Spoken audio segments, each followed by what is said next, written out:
Thanks for tuning in. Ham Talk Live will be on the air shortly. Please stand by.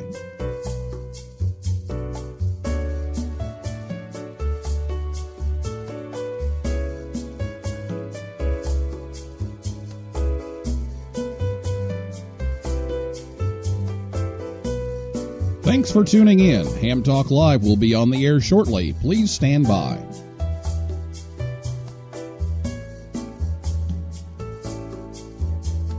This episode of Ham Talk Live is brought to you by Tower Electronics. For connectors, cables, and more, call 920-435-2973 or visit pl-259.com. And by ICOM. Heard it? Worked it? Logged it. Visit www.icomamerica.com/amateur for more information about ICOM radios. 10, 9, ignition sequence start.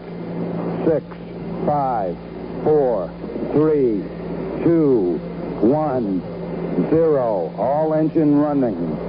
Liftoff. We have a liftoff. 32 minutes past the hour.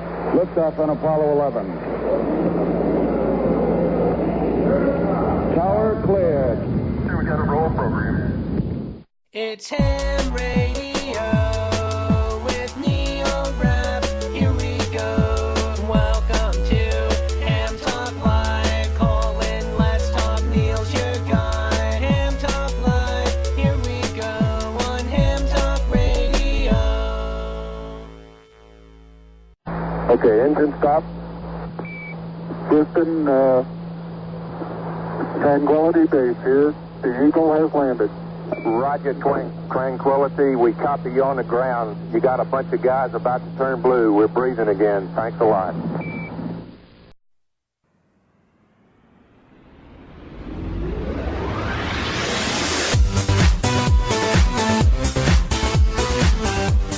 Well, good evening, everyone. Yes, the Eagle has landed. It's at Ham Talk Live, episode number 124. The NASA On the Air update recorded live on Thursday, July 19th, 2018.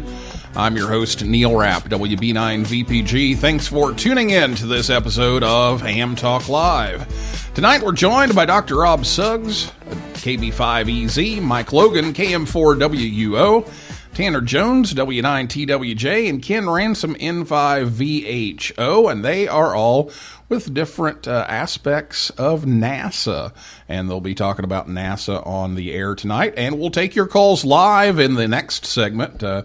We'll give you a chance to call in and ask any questions that you have and any comments that you have tonight, and hope you heard us last week. We were on a little different time. It was 8 a.m. when we did last week's show, and that was because we were live from Germany at WRTC 2018. Ed Durant, DD5LP, was there to bring some of the staff and the competitors to us. And if you missed that, you can listen at hamtalklive.com or on your favorite podcast app or on YouTube, and you can find us there. So congratulations to the Lithuanian team who walked away with the championship for 2018. So get your NASA on the air questions ready to go after we talk to these guys for a little bit. You can give us a call, and let me go ahead and give you the number. It's not time to call yet, but we'll give you the number. It's 812-NET-HAM1. That's 812-638-4261. Or you can Skype us on the username Ham Talk Live, and you can call in there as well. Or you can tweet us. Our Twitter handle is at Ham Talk Live. And I'll be back with the NASA crew right after this word from ICOM America right here on Ham Talk Live. Heard it? Worked it? Logged it. It's time to get the transceiver that is best suited for your lifestyle. ICOM offers a variety of high-performance and innovative products. See how you can make the most out of contest season with one of these transceivers. First, the IC7851. It's the competitive edge you've been looking for. Raise the bar and hear what others cannot with this flagship HF and 50 megahertz transceiver that has reciprocal mixing dynamic range, crystal clear LO design, spectrum scope, dual receivers, and digital voice recorder. The one I've been drooling over lately, the IC7610. It's the SDR every ham wants, and just in time for contest season. This high-performance SDR has the ability to pick out the faintest of signals, even in the presence of stronger adjacent ones. The new ICOM IC7610 is a direct sampling software-defined radio that will change the world's definition of an SDR transceiver. It has RF direct sampling system, 110 dB RMDR, independent dual receiver, and dual digit select. The reason I've been drooling over the IC7610 is the performance I've seen at work with our IC7300. It's changing the way entry-level HF is designed. This high-performance, innovative HF transceiver with a compact design will far exceed your expectations. RF direct sampling, 15 discrete bandpass filters, a large touch screen, a real-time spectrum scope, and an SD card slot. It's all in the IC7300. Visit www.icomamerica.com/amateur for more information on ICOM radios. What's that call sign again? WB9VPG. That's right, Delium-9 Bane-Tay Pterodactyl Gnat, right? Now, here's Neil Rapp with more Ham Talk Live.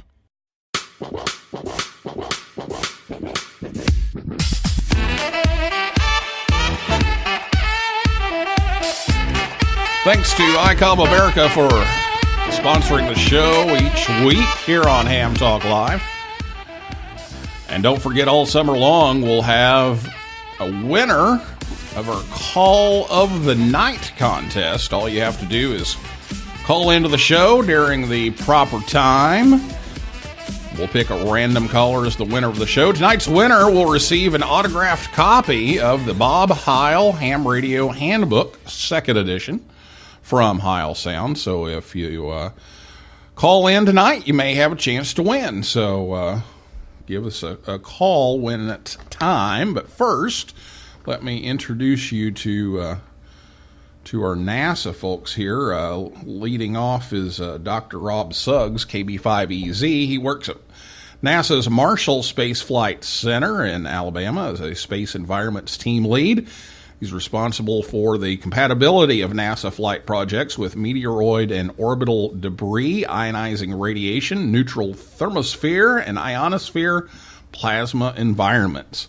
Mike Logan, KM4WUO, is the head of NASA Langley Small Unmanned Aerial Vehicle Laboratory, or the SWAV lab, which designs, develops, builds, and tests small unmanned craft and provides expertise to national-level organizations on designs, operations, and airspace integration.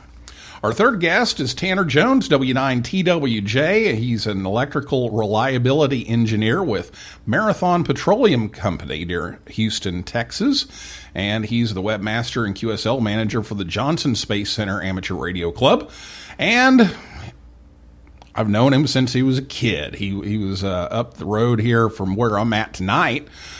He was from the Robinson, Illinois area, just down the road from Vincennes, Indiana, which is where we're actually bringing you the show tonight. I had to be down here for a few days, and so we're just doing this by remote tonight. So new place to host the show. But Tanner, I've known for a very long time. We were both in the same club here, the Old Post Amateur Radio Society, for a little while, and he was the webmaster for that club for quite some time after I moved away. And our last guest tonight is Ken Ransom, N5VHO, and he is the project coordinator for the amateur radio on the International Space Station project, and that's through Barrios Technologies. And Ken trains astronauts on using amateur radio and demonstrates ham radio to schools, often along with astronauts. So he's the man when it comes to ARIS. So, guys, thanks for coming on the show tonight to update us on NASA on the air. Glad to be here. Thanks for having us, Neil. All right. Well, we've got a few months in here on NASA on the air. And so, Rob, tell us how things are going so far and the contract or the contact tracking system, or as you know, we do in science, we have those TLAs, those 3-letter acronyms. So it's the CTS, and some of the upcoming events that are going to be going on in the second half. All right. Well, Neil, thanks again for having us on. For a second time, you got us off to a great start back in December when we kicked this off with the Apollo 17 event. And we have some really great events coming up here through the second half of this. As far as how we've been doing, well, we've been making some contacts. We have over 16,000 contacts in the logs now, with over 10,000 unique call signs. This contact tracking system, or CTS, you talked about, was created by Matt McDougall. He's one of our members. That's KA0S. Very nice piece of software where all of the clubs upload their logs. And it gives all you hams out there a way to see how you're doing as you're chasing our various clubs on different bands and modes. It's kind of a club log style of user interface there. We upload our logs. You just type in a call sign to check your contacts. We've been mostly active on HF, but there have been quite a few satellite contacts and even a few meteor scatter QSOs. Most contacts have been on phone, on sideband, but many have been CW. There's been some PSK31, quite a few FT8 contacts as well.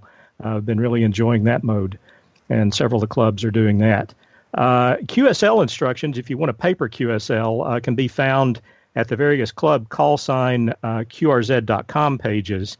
And most of us are uploading to Logbook of the World and some to EQSL as well. So there are various ways to get confirmation of the contact, but the contact tracking system is a primary way to see how you're doing. Upcoming events now are really big ones are coming up. Our NASA 60th anniversary is at the end of July, and a number of the clubs will be on the air for that. Then the end of November, we have the ISS 20th anniversary. We're planning a coordinated event right now with the European Space Agency. We had one of our colleagues over there contact us. We've also been looking for some contacts at the other space agencies that are involved with ISS, the Canadian, Japanese, and Russian space agencies. We haven't found the right club folks there yet to see if they'd like to do something coordinated. But stay tuned. Check our nasaontheair.wordpress.com site for further information as that develops. Let's see, that to end all of this, the year-long event is the Apollo 8 50th anniversary. That's the end of December, and that'll wrap it up the event. At that time, you'll be able to go on and download and print a certificate that gives your score, and it's kind of a nice commemorative thing. In addition to the special events that we've celebrated along the way, such as the 45th anniversary of Apollo 17 back in December, and the 45th of Skylab back in May, I believe it was, and the 35th anniversary of Sally Ride's first flight. She was the first American woman in space. We've been making casual contacts and working contests. All of those contacts count for credit. My favorites are the casual contacts. We sometimes get to chat with hams. So many of them will share fond memories they have of the events that we're commemorating. And some of them are actually involved. A really cool one was I've worked a guy, I think a couple of times now, who was actually on the carrier, the USS Hornet, that recovered the Apollo 11 crew. And that was quite cool. Even though most of these events that we try to work are evenly divisible by 5 anniversaries, the Apollo 11 49th anniversary is going on right now. 49 years ago tomorrow is when Apollo 11 landed on the moon. So a number of the clubs will be on the air this weekend, and some right through the week leading up to the 60th birthday of NASA the following weekend. So we generally announce our operating frequencies on Twitter and Facebook, and I know that Neil has sent those out. Those links are also on the our NOTA.ka0s.net and our WordPress site as well. We're usually spotted on the DX clusters as well. So that's kind of what's going on, Neil, and we've got a lot coming, and hope to get a lot more contacts in the log through the rest of the year. So 49 years ago tomorrow, we heard this. I'm going to step off the limb now.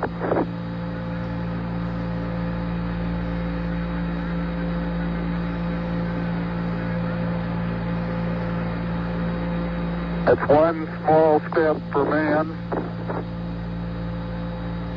one giant leap for mankind.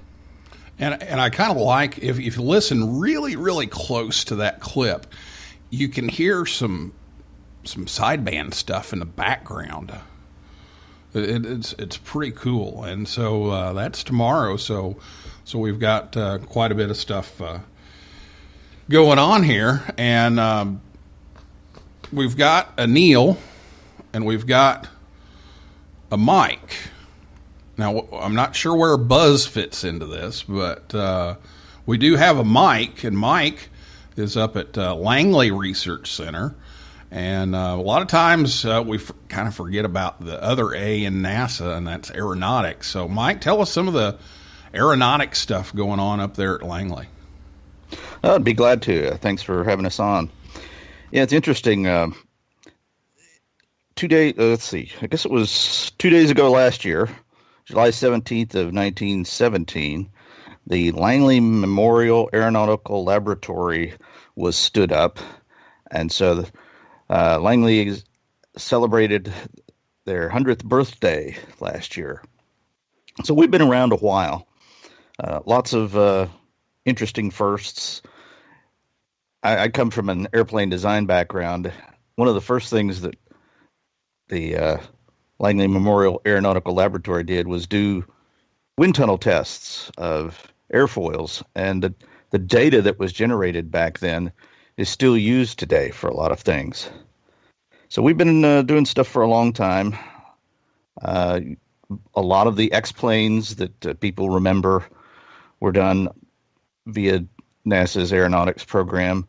These days, we're continuing that tradition. We've got one new X-plane called the X-57, which is an all-electric distributed propulsion aircraft that we're going to be flying. And we've got we just started on what's called a low sonic boom demonstrator, that we're going to be looking at to push some boundaries of technologies like we have been doing. For those that are trying to chase down the various aeronautics-related centers, the call signs for that, I had to write them down because otherwise I wouldn't remember them.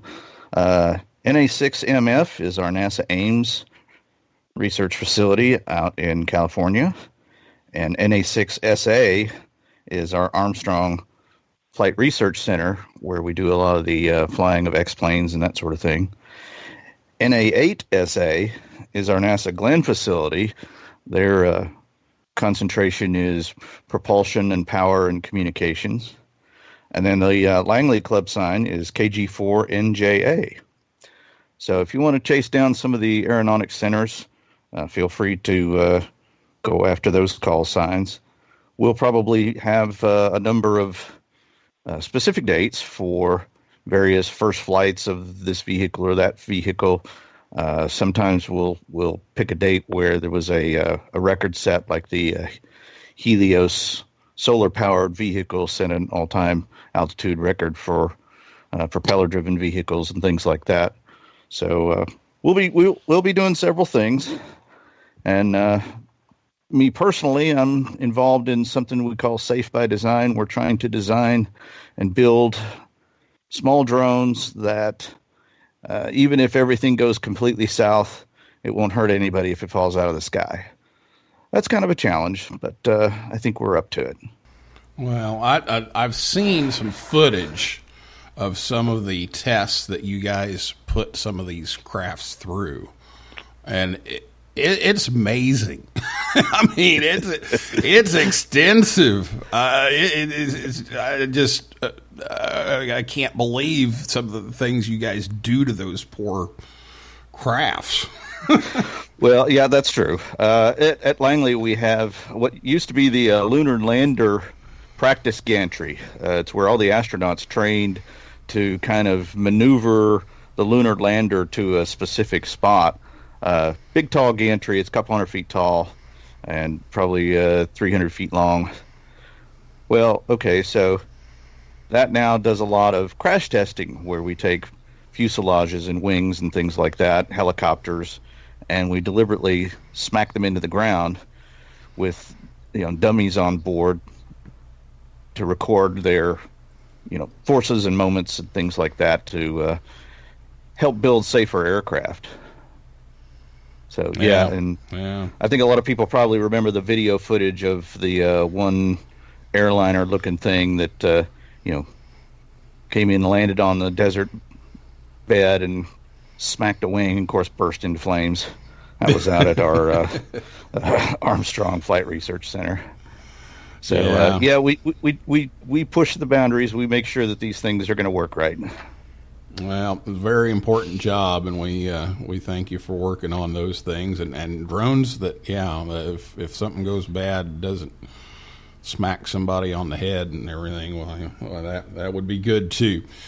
Well, we're going to move on down to Houston and Johnson Space Center, and Tanner Jones, W9TWJ, is here, and I can always give him a hard time because I've known him so long, but they've been extremely active on the bands for NASA on the air, and I know Tanner and I have made some contacts at school and even field day with a little help on 1.8 gigahertz doing some spotting. But tell us about what's going on down there in Houston, Tanner. Okay, well, as Rob said, we started off back in December celebrating the 45th anniversary of Apollo 17 with a week-long celebration. We had a great presence throughout the week of operators coming in before work and during their lunch break and then after work. So, and we also had a steady stream of operations throughout the weekend. And then it basically rolls to a list of a lot of firsts down here for the JSC ARC. We started off at the end of January by operating in the club's first ever winter field day. So we had a great exercise here, as it was a quote-unquote true field day, as our goal was not to use any of our current infrastructure, and we operated outside. So we didn't have as big of a RF footprint with all our amplifiers and everything, and we certainly didn't have typical Texas weather, as it was very cool and damp, but we certainly managed, and we had a great time doing it. And then we also were able to capture some great lessons learned from this event for ARRL field day, which I'll talk about here in a second. And then, believe it or not, we actually took a month off. So in the past, the shack has seen some water intrusion during some heavy rain events. So back in August, kind of Hurricane Harvey dealt the final card, and we got a small amount of water in the shack. But thankfully, it was just enough to get the carpet damp and be a little bit of an annoyance. So Keith Grimm, who was our president, KG5HOK, decided to replace the carpet with tile. So we had to move all the equipment out of the shack and get everything staged, and that presented an opportunity to get a nice fresh coat of paint on the wall. So we were actually QRT for most of the month of February, but we did have to do something ham-related. We just couldn't do all the administrative stuff in the shack, and our vice president, Dave Lee, W5OC, led an effort to add a first to the shack, which was 160-meter capability. So Dave installed a parallel shunt-fed wire along our outer rails of our 80-foot tower. And that pretty much led us right into testing and the CQ Worldwide 160 contest at the end of February, which we had a lot of fun in as well. We had a small presence in the ARRL DX contest, but Mr. Murphy happened to show up that weekend, so certainly didn't go as planned, but we certainly gave it a whirl. And then we've just kind of continued with casual operating. This event has allowed us to take part in one of amateur radio's staples of experimenting. So we've been able to introduce many members, including myself, to the hottest mode, which is FT8. And then in conjunction with our license classes that we offer, they're being instructed by Dr. Bob Sully, N9RCS, and Stu Donnan, W4STU. We've been able to introduce newly licensed operators to the world of HF and satellites. So that's been good, too. And speaking of satellites, we had a major goal for the club this year is an effort being led by Mike Vanderwalde, N8MTV, to get our station ARIS certified. So Mike and John Macca, who's AB5SS, Jeff Harbor, AB4ME, and Terry Moore, KG5TJT, they've been working very hard to optimize our satellite station and get it ready for certification. So we've been very active on the birds as well.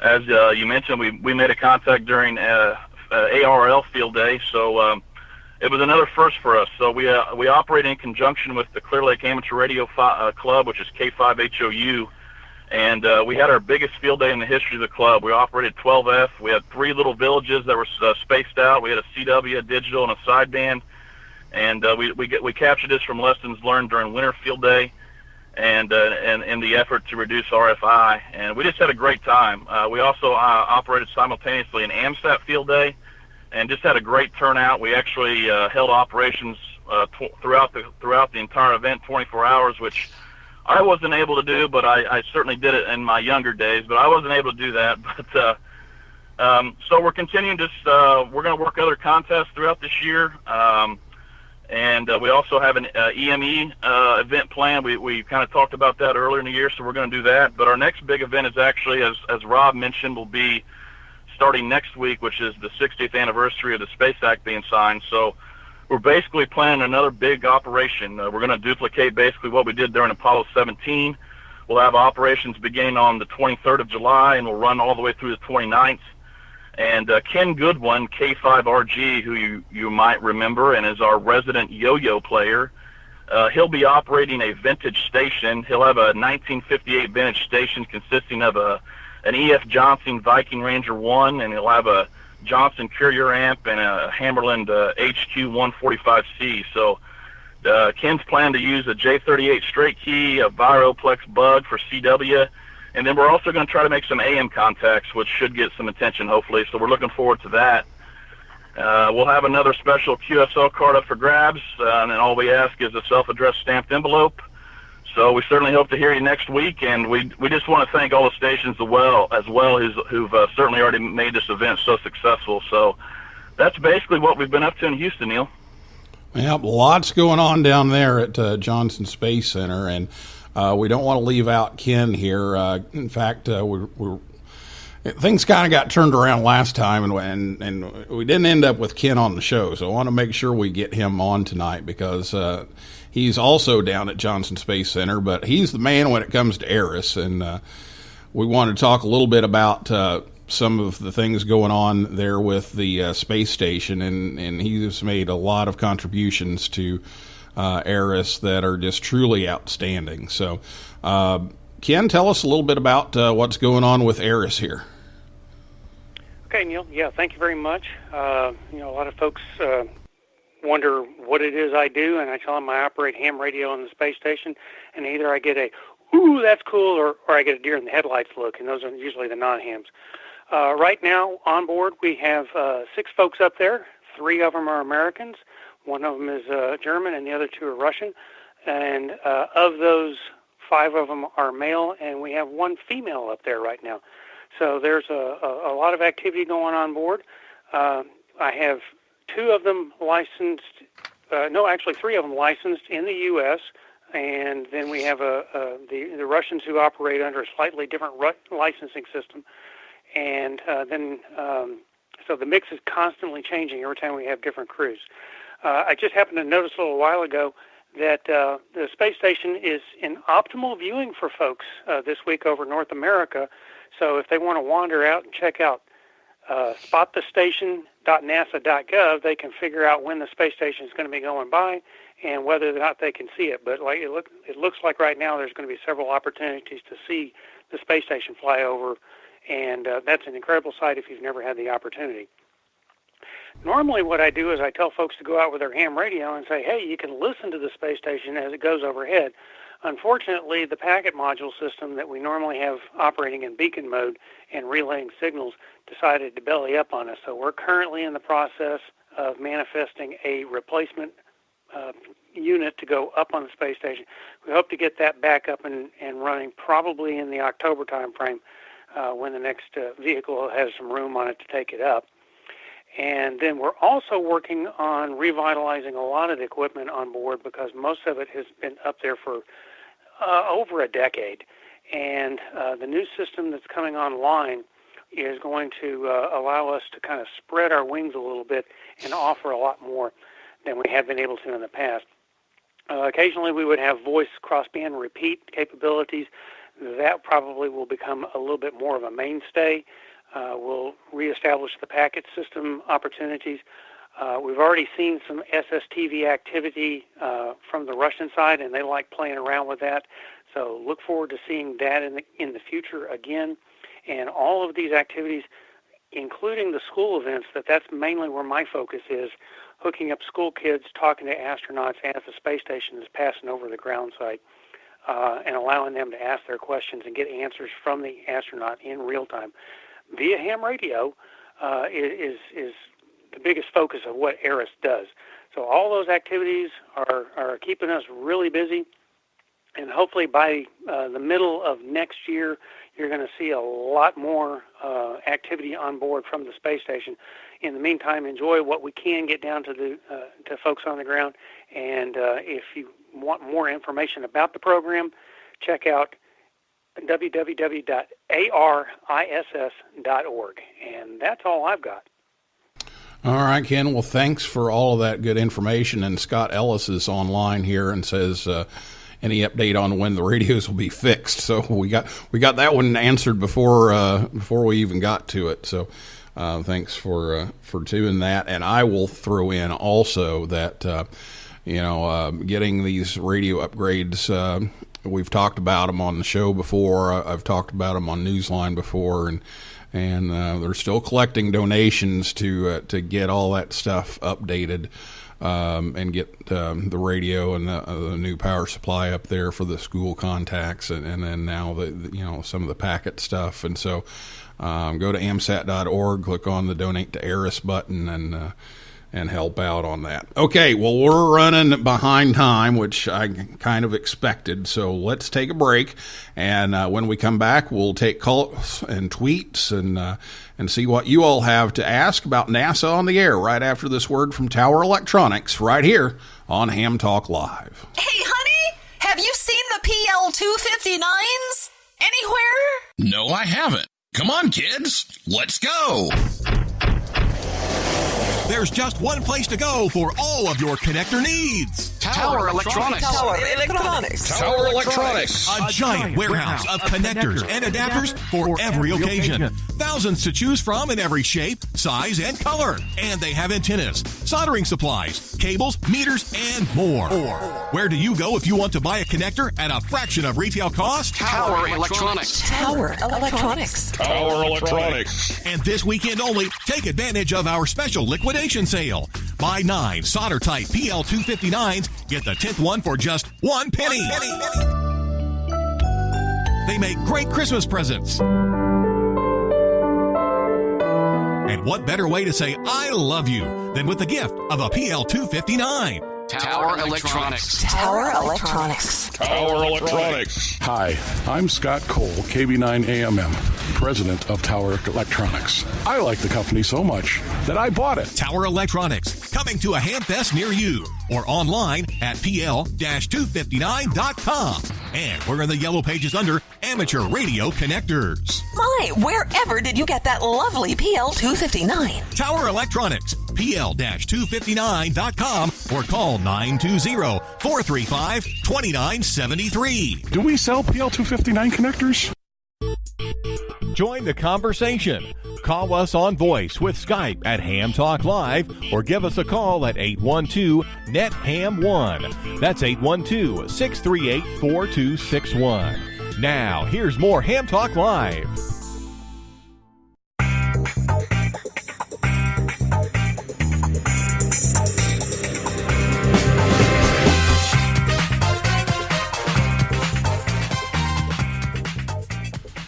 Tower Electronics Hamfest schedule coming up August 5th, Berryville, Virginia. August 11th, Huntington, West Virginia.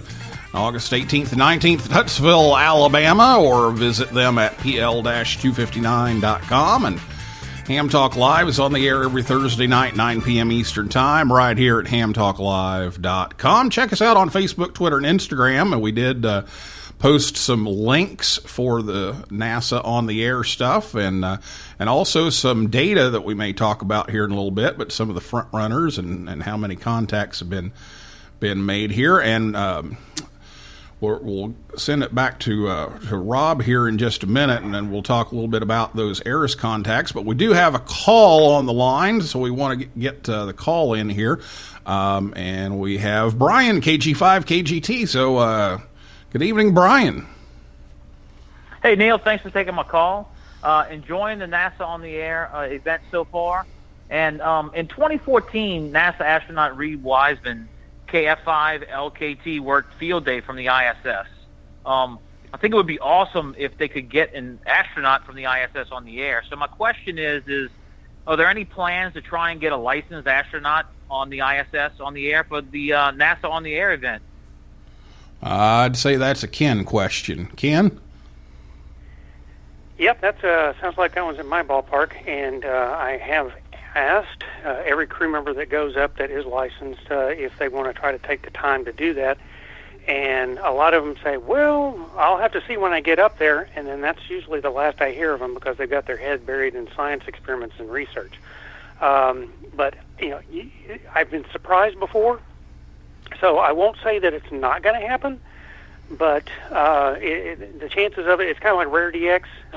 You never know when it's going to happen. So be on the lookout. Listen to the downlink 14580, and if you happen to hear a crew member calling CQ, be ready to jump on it.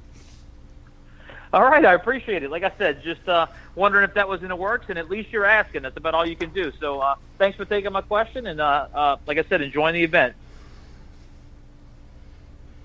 All right. Thanks for calling in, Brian. Appreciate it. All right, 73.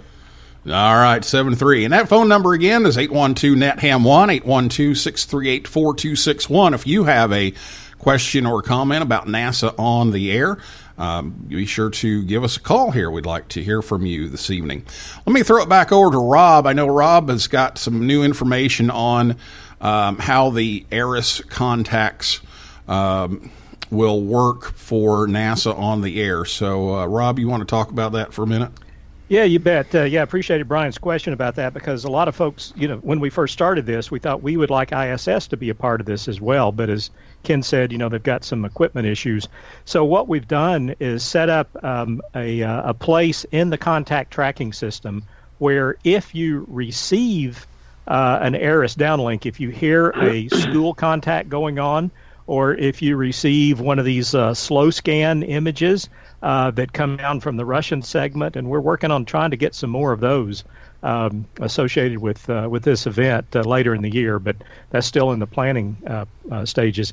If you hear one of these things, you can go into the contact tracking system. There's a place there where you can check a box, and you say, hey, I received a slow scan image, such and such date, and that will give you credit for that contact. So it's sort of SWL credit.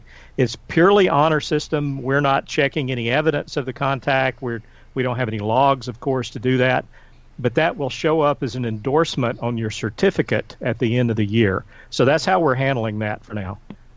All right, very good. And we do have another call on the line. So who's with us here now? This is Al in for EII, and I had a question. I was recently down at Cape Canaveral and took a couple of tours, and on the bus tour, I'm pretty sure we went by the Radio Shack for the club down there, and I was just wondering if there's any chance of any tours or getting together with any of the folks if I'm back down there. Well, that's a Kevin question. Kevin's not here, and I got to admit that I'm trying to do the same thing next week.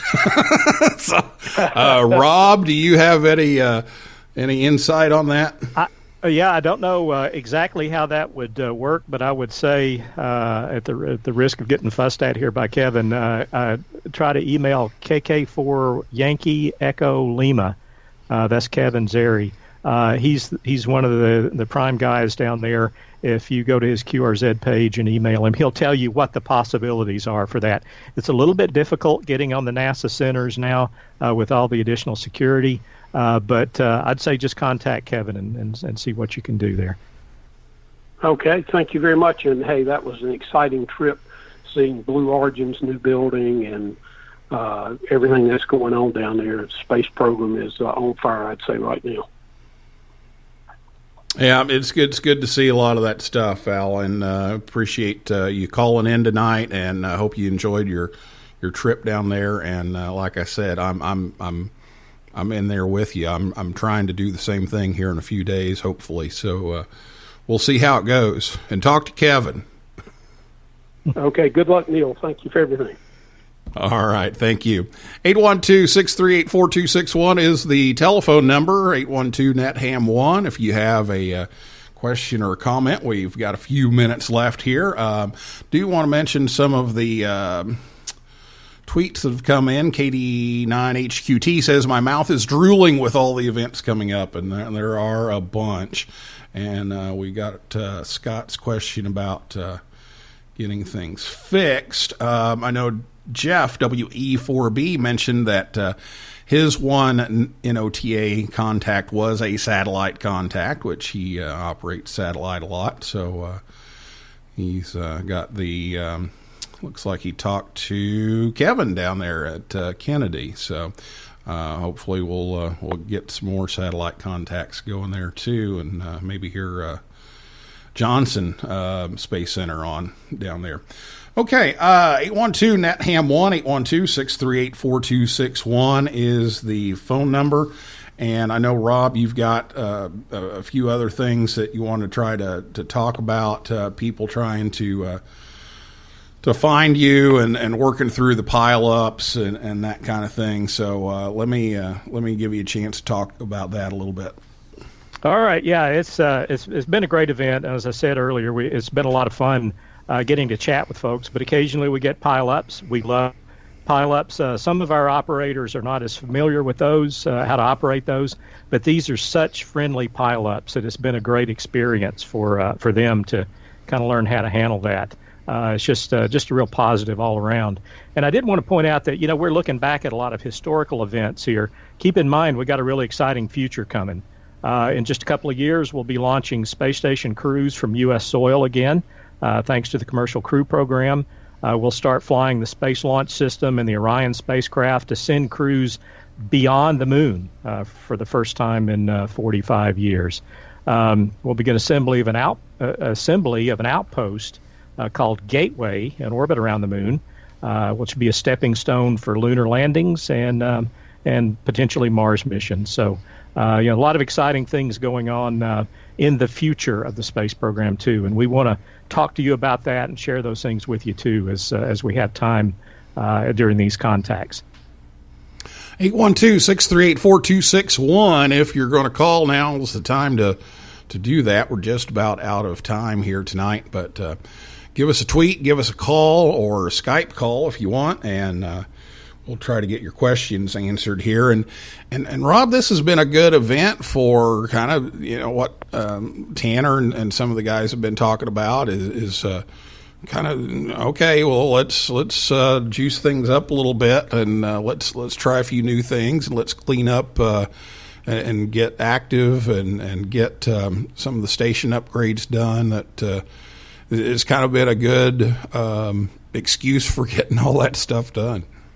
Oh, absolutely, it has. Yeah, several of the clubs have commented that their stations really weren't in operating condition, and this has inspired them to clean them up, maybe put up new antennas, get the rigs tweaked up, and get everything cleaned out, and it's just gotten them back on the air again. It's built a real sense of community among the hams at the various NASA clubs. We've got 12 different clubs across the country here associated with various NASA centers and facilities and laboratories like the Jet Propulsion Lab. So, it's been great all around getting us all going again. And as Tanner said, getting new people on the air, too, and getting them exposed to new modes like digital modes and working contests and things like that. It's just been super for us. And I hope it's been fun for the folks that we've talked to as well. All right. Well, we're going to finish things up here, but I want to run around the horn here just once, and any closing comments or anything we forgot. So, Mike, if you haven't fallen asleep there, go right ahead. No, I'm still here. I'm looking forward to to doing some more contacts. I actually spent some time on PSK 31 and made quite a number of contacts on that. And I may switch over to voice in the not too distant future, but I'm having a good time with it. Tanner? Yeah, just thanks, Neil, for having us again. And again, we'll be semi-active this weekend, but we'll be really ramping up on Monday, so we certainly hope to hear you. So it's been great so far, and we've had a lot of fun. All right. Well, I hope to get you again, and appreciate you taking the efforts to make sure that we get those contacts in from up here. So appreciate that, and I'm sure we'll be talking. And Ken, let's finish things up with you. Okay, well, thank you very much, Neil. Just a quick reminder that we are usually busy with at least one event a week, and the next few weeks we actually have a lot more. So if they'll visit the ARIS.org website, they can find out what events are occurring in their part of the world, because we do work worldwide. All right, very good. And we're going to finish things up here. And Don, I forgot about Don's stats, and for some reason I can't see his comment here. But wanted to mention that the stats have been tweeted out, and you can see those at the NASA on the Air website. But you can see how many QSOs different NASA facilities have worked, and also the participants. You can see the top 10 people who've contacted the most facilities. So I hope that's what that was about. I can't get the screen to scroll down here for some reason. So I hope that was it, Don. So we we'll finish this up, and guys, thanks so much for coming on and sharing all this with us. And we hope that the second half is even better than the first. You bet. Thank you, Neil. Thank you so much. Thanks, Neil. All right. Well, it's time for the call of the night, and tonight's winner receives an autographed Heil Ham Radio Handbook, 2nd edition, courtesy of Heil Sound. And tonight's winner is Brian, KG5 GJT. So we'll get that out to Brian, and congratulations to him. So that's a wrap for this week's Ham Talk Live. Thanks to my guests, Dr. Rob Suggs, KB5EZ, Mike Logan, KM4, WUO, Tanner Jones, W9TWJ, and Ken Ransom, N5VHO, and everybody out there in cyberspace for listening and for calling in, and invite you back next Thursday night at 9 p.m. Eastern Time. And for a list of all of our upcoming guests, visit hamtalklive.com. And if you like Ham Talk Live, please leave us a review on iTunes or wherever you listen. It'll help others find us faster. So for now, this is Neil Rapp, WB9VPG, saying 7375, and may the good DX be yours.